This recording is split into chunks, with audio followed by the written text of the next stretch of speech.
Basic foundation স্কুলের মূল কাজ আপনার বেসিক নলেজের বেস বা ভিত্তি স্ট্রং করে দেওয়া। প্রিয় শিক্ষার্থী, আজকের ক্লাসের মূল আলোচ্য বিষয় ফিউচার পারফেক্ট এবং future perfect continuous tense. English গ্রামারের 12টি টেন্সের মধ্যে ইতোমধ্যে 10টি টেন্সের ক্লাস এই চ্যানেলে আপলোড করা হয়েছে। আপনার যদি টেন্স বিষয়ে সমস্যা থাকে তাহলে আপনার প্রতি আমার পরামর্শ থাকবে এই চ্যানেলে আপলোডকৃত টেন্সের ওই ক্লাসগুলো করে নেন। আমি কথা দিচ্ছি, ক্লাসগুলো সম্পন্ন করার পর আপনার টেন্সের উপরে আর কোনো ধরনের সমস্যা থাকবে না। এখন চলুন আজকের এই ইন্টারেস্টিং ক্লাসটি শুরু করি। প্রথমে আলোচনা করব future perfect tense. Past perfect টেন্সের মতো ফিউচার পারফেক্ট টেন্সেও ভবিষ্যৎকালকে সামনে রেখে দুইটি কাজ সংগঠিত হবে। এই দুটি কাজের মধ্যে যেই কাজটি প্রথমে হবে সেটি হবে ফিউচার পারফেক্ট টেন্স এবং যেই কাজটি পরে বা শেষে হবে সেটি হবে ফিউচার সিম্পল অথবা প্রেজেন্ট সিম্পল টেন্স। যেমন, তুমি আসার আগে আমি বিভিন্ন বিষয়ের উপর অনেক অনুচ্ছেদ প্রস্তুত করব। বাংলার এই বাক্যটা লক্ষ্য করলে এখানে ভবিষ্যৎকাল কেন্দ্রিক দুটি কাজ সংগঠিত হচ্ছে। এক, তুমি আসা। দুই, আমি বিভিন্ন বিষয়ের উপর অনেক অনুচ্ছেদ প্রস্তুত করব। এই দুটি কাজের মধ্যে প্রথমে সংগঠিত হচ্ছে বা হবে আমি বিভিন্ন বিষয়ের উপর অনেক অনুচ্ছেদ প্রস্তুত করব। এই অংশটা হবে ফিউচার পারফেক্ট টেন্স এবং অন্য অংশটি তুমি আসা, এটি হবে ফিউচার সিম্পল অথবা প্রেজেন্ট সিম্পল টেন্স। ঠিক একইভাবে আমরা বলতে পারি তুমি সেখানে পৌঁছার পর আমরা ওই মার্কেটে কেনাকাটা করব। বাংলার এই বাক্যটার মধ্যেও ভবিষ্যৎকালকে কেন্দ্র করে দুইটি কাজ সংগঠিত হবে। এক, তুমি সেখানে পৌঁছা। দুই, আমরা ওই মার্কেটে কেনাকাটা করব। বাংলার এই বাক্যটার মধ্যে প্রথমেই সংগঠিত হবে তুমি সেখানে পৌঁছা। এই প্রথম কাজটি হবে ফিউচার পারফেক্ট টেন্স এবং আমরা ওই মার্কেটে কেনাকাটা করব, এটা যেহেতু দ্বিতীয় কাজ বা শেষের কাজ সেহেতু এটি হবে ফিউচার সিম্পল অথবা present simple tense.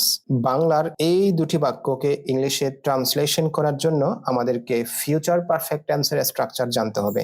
Future perfect টেন্সের স্ট্রাকচার হচ্ছে প্রথমে বসবে সাবজেক্ট, সাবজেক্টের পরে শ্যাল হ্যাভ অথবা উইল হ্যাভ, এরপর ভার্বের পাস্ট পার্টিসিপল ফর্ম বা ভার্ব 3, এরপর এক্সটেনশন বা ওই বাক্যের অন্য অংশগুলো বসবে। এখন এই স্ট্রাকচার অনুসারে আমরা বাংলার বাক্য দুটিকে ইংলিশে ট্রান্সলেশন করে দেখি। প্রথম বাক্যটি ছিল তুমি আসার আগে আমি বিভিন্ন বিষয়ের উপর অনেক অনুচ্ছেদ প্রস্তুত করব।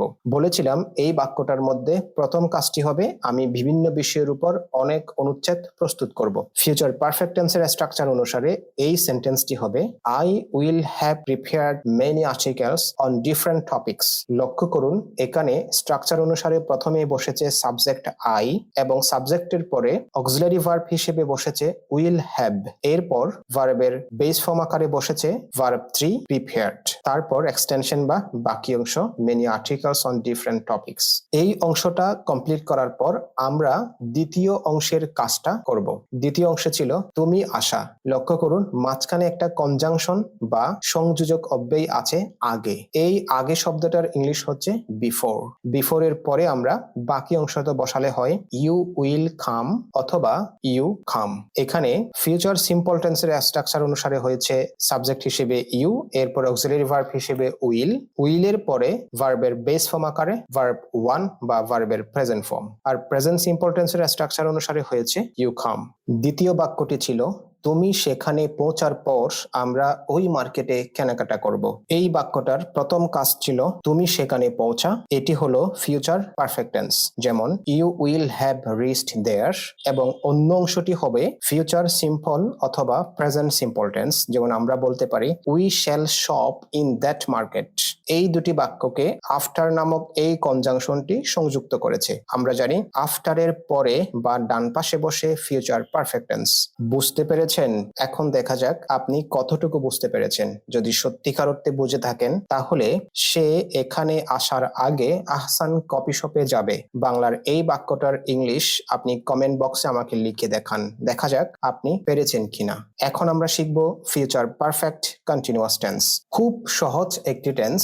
আমরা যদি প্রেজেন্ট পারফেক্ট কন্টিনিউয়াস টেন্সের কনসেপ্টটি বুঝে থাকি তাহলে ফিউচার পারফেক্ট কন্টিনিউয়াস টেন্স বোঝা একদম সহজ।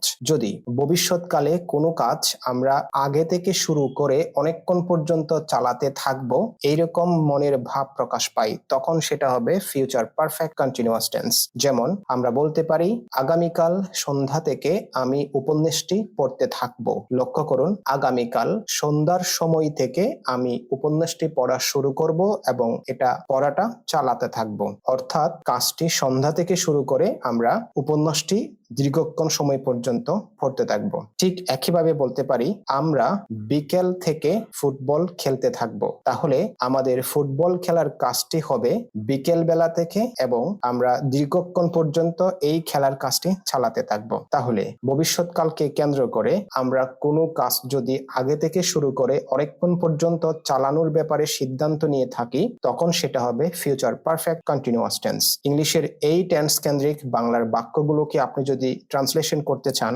তাহলে আপনাকে অবশ্যই এই টেন্সের স্ট্রাকচার জানতে হবে।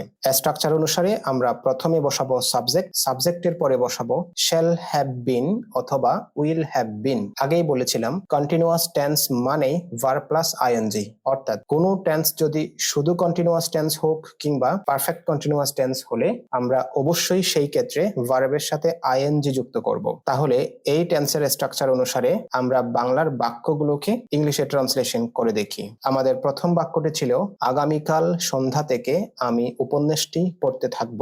বাংলার এই বাক্যের ইংলিশ হচ্ছে স্ট্রাকচার অনুসারে I will have been reading the novel since tomorrow nightfall.